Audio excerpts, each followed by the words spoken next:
hausnar kerling og rakveitt hænsnabú.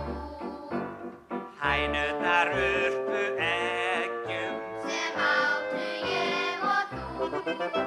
En svo var það einhverju sinni með svolítið öðrum brag og röng það ríkt í minni hver reiddist hún þennan dag.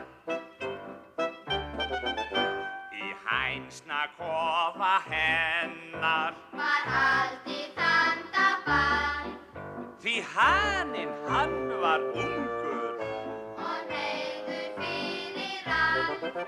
Ein hænan hló út að eyrum hve haninn við dansa nú vel. Hún sagði þeim sýndist það fleirum sáu hann skrautfjaðrast ég. Svo spilar hún sposk á nefið Spennandi tangó og vals. Þá ort og stutt ort stefið Var stokk-gogg-gogg-gogg-gall.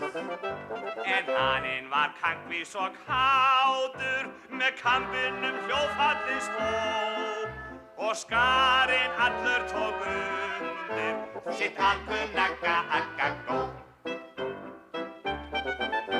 Hver hæna hrifin starði Á hanan þetta sinn.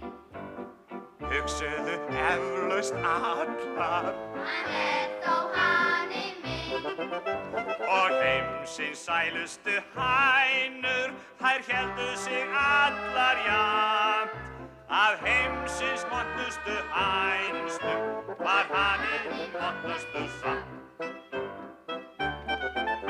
Þá hélt að ræðu haninn. Hann hóf sig upp á prik. Þið heiðruði ungfrú hænur, já, hlustið nú augnablik. Þið lífinu létt skulu taka og leik ykkur alla jafnt. Sjá, aldrei verði ég eggjum, en ánægður lifi ég samt.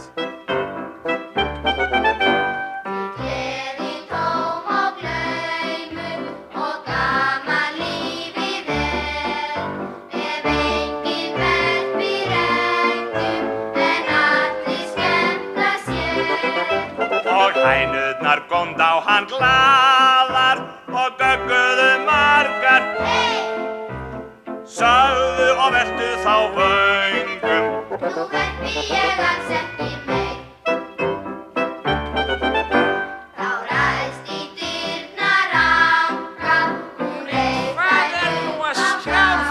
Ég svo aldeilis. Jæja, Hún skammaði voða hátt. sjá þetta og hvílíka hallaríshænur. Já, nú held ég sjá ykkur lag. Og hvað